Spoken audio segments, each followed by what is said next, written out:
kültür başkenti Eskişehir'den kucak açtık Özbekistan, Türkmenistan'a. Selam olsun Kazakistan'a, göç edip geldiğimiz Türk dünyasına. Eskişehir 2013 Türk Dünyası Kültür Başkenti etkinlik haberlerinin yer aldığı toyname yeni bir haftayla devam ediyor. Kolay kılalım, sevelim, sevilelim, el ele verelim. Unutmayalım, bu dünya kimseye kalmaz. Toynamenin bu haftaki programında Türk dünyasının kültür köklerini genç kuşaklara ulaştıran Eskişehir'i Türk dünyasının farklı coğrafyalarıyla buluşturan etkinlikler yer alıyor. El ele verelim, unutmayalım, bu dünya kimseye kalmaz.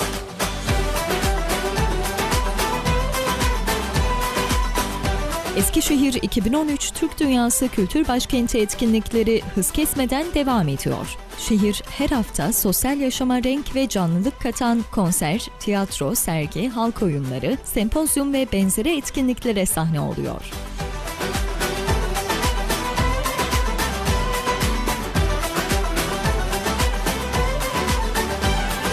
Kültür başkenti Eskişehir'den kucak açtık Kazakistan, Kırgızistan'a.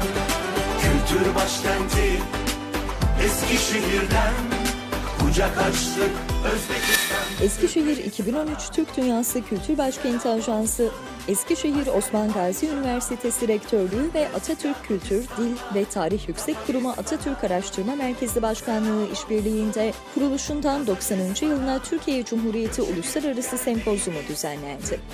Cumhuriyetimizin 90. yıl dönümünü kutlamak, Türkiye Cumhuriyeti'nin 90 yılını tarihi, sosyal, siyasi, ekonomik ve kültürel yönleriyle bilimsel tartışmalarla ortaya koymak ve 90 yıllık gelişimin izlerini takip etmek amacıyla düzenlenen sempozyum, Eskişehir Osman Gazi Üniversitesi Kongre ve Kültür Merkezi'nde açılış töreniyle başladı.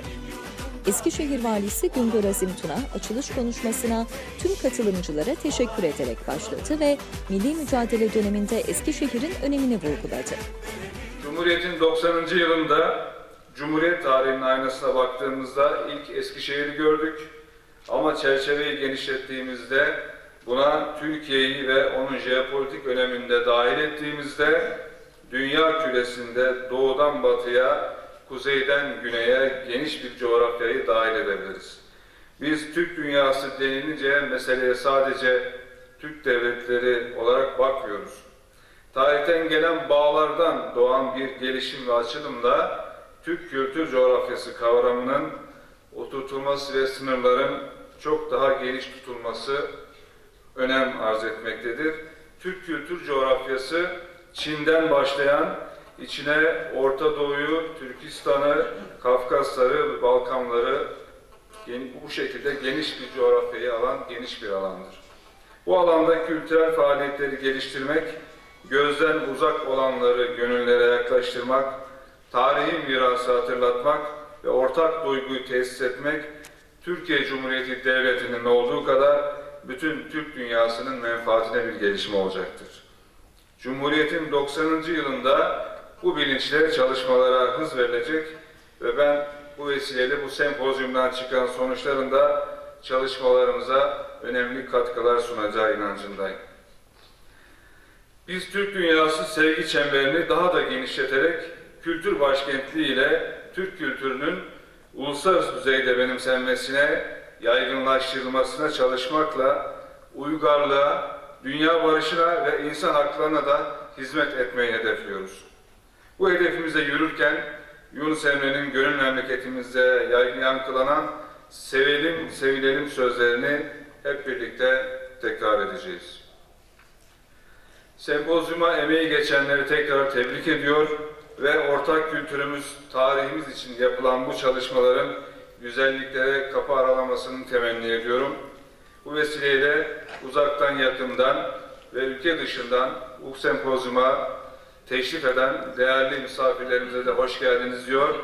Bize bu cumhuriyeti emanet eden başta Büyük Önder Mustafa Kemal Atatürk, silah arkadaşları, aziz şehitlerimizin manevi huzurlarında saygıyla eğiliyor. Hepinizi sevgiyle saygıyla selamlıyorum. Atatürk Kültür, Dil ve Tarih Yüksek Kurumu Başkanı Profesör Doktor Derya Örste, konuşmasına Cumhuriyet'in bir rejim olarak insanlık tarihindeki öneminden söz ederek başladı ve şöyle devam etti. Bizim için 90 yıl hiç kuşkusuz çok anlamlı. Fakat devletlerin ömürleri ile hesaplandığında, mesela Osmanlı İmparatorluğu ile hesaplandığında 600 yıllık bir devletin ardından Türkiye Cumhuriyeti'nin henüz oldukça genç olduğunu ve daha alacak çok mesafesi olduğunu görmekteyiz. Bizi sevindiren tek husus, Cumhuriyetimizin bütün tarihi boyunca yaşanılan bir takım sıkıntılara, kısıntılara ve çeşitli atlamalara rağmen şu anda gelmiş olduğu noktada umut vaat edici bir yönetim biçimi olduğu ve ülkemizin daha aydınlık geleceklere doğru hızla yürüdüğü dünya ülkeleri arasında hak ettiği yeri, sırayı kültürüyle, medeniyetiyle, sanatıyla, bilimiyle, ekonomisiyle dünyada söz sahibi olmaya, coğrafyasında daha büyük, daha önemli bir aktör olmaya doğru yürüdüğünü görmekten büyük mutluluk ve sevinç duyuyoruz. Ben bu anlamda 2 gün boyunca burada tebliğ sunacak olan çok değerli bilim adamlarının tebliğlerinden, Eskişehir'de bulunan siz değerli öğretim üyelerinin, öğrencilerin ve ilgili dinleyicilerin genişçe istifade edeceğini düşünüyorum. Kendilerine bu ilmi hazırlıklarından dolayı bir kez daha teşekkür ediyorum. Katkılarından dolayı şükranlarımı arz ediyorum. Ve konuşmamın sonunda bir kez daha başta Atatürk Araştırma Merkezi, bu toplantının yapılmasında emeği geçen Atatürk Araştırma Merkezi Başkanımızın şahsında onun personeline, Sayın Rektörümüze ve sevgili Sayın Valimize yürekten teşekkür ediyor. Hepinize saygılar, sevgiler sunuyorum.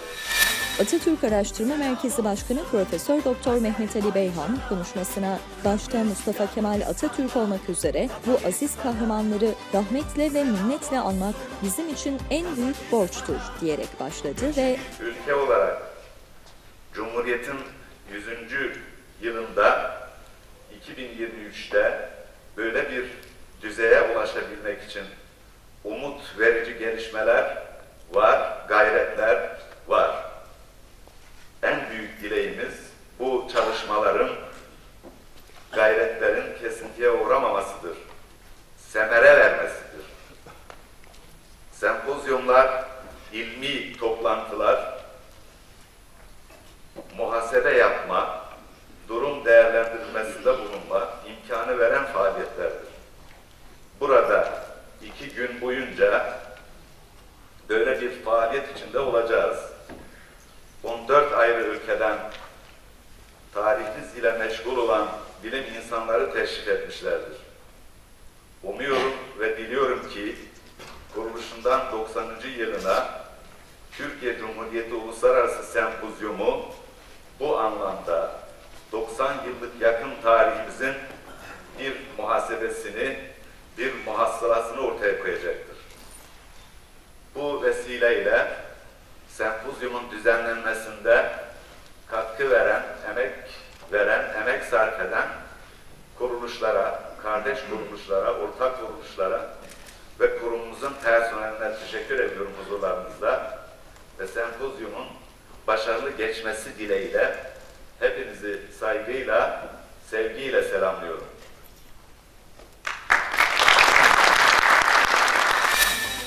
program kapsamında 2 gün boyunca 3 ayrı salonda gerçekleşen paralel oturumlarda toplam 74 sunum yapıldı. Selam olsun Kazakistan'a, göç edip geldiğimiz Türk dünyasına.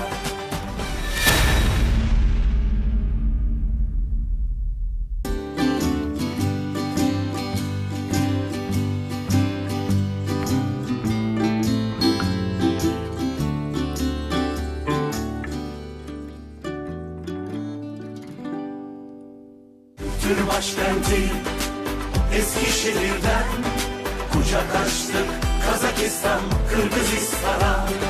Kültür başkenti Eskişehir'den Kucak açtık Özbekistan, Türkmenistan'a.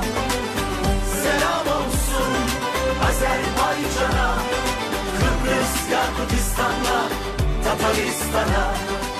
Eskişehir 2013 Türk Dünyası Kültür Başkenti etkinlikleri kapsamında Türkçe konuşan coğrafyanın geleneksel şarkılarını seslendiren Türk Dünyası Müzik Topluluğu, Anadolu Üniversitesi Atatürk Kültür ve Sanat Merkezi'nde bir konser verdi.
karar ettik bile baksak ikimiz, ikimiz, ikimiz.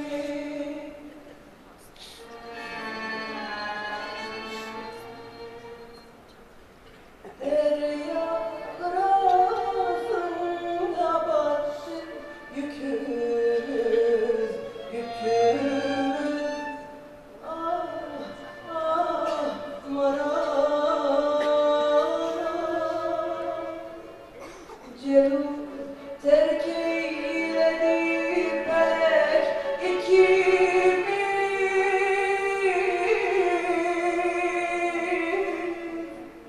İkimiz men öler sen bu zarda galimde, galimde.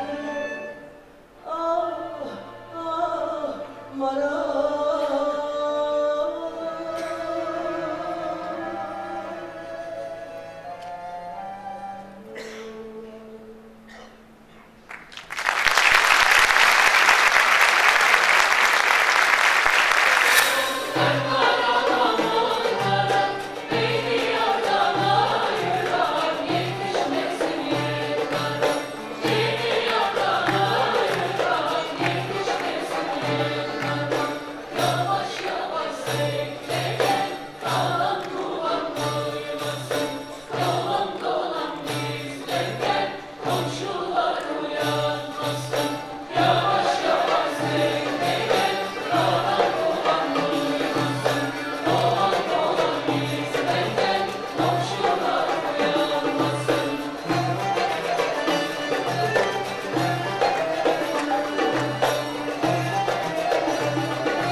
Eskişehir 2013 Türk Dünyası Kültür Başkenti etkinlik haberlerinin yer aldığı Toyname haftaya yeni etkinlik haberleriyle ekranlarınıza gelecek. Sizleri de ekran başına bekliyoruz. Kaçırmayın.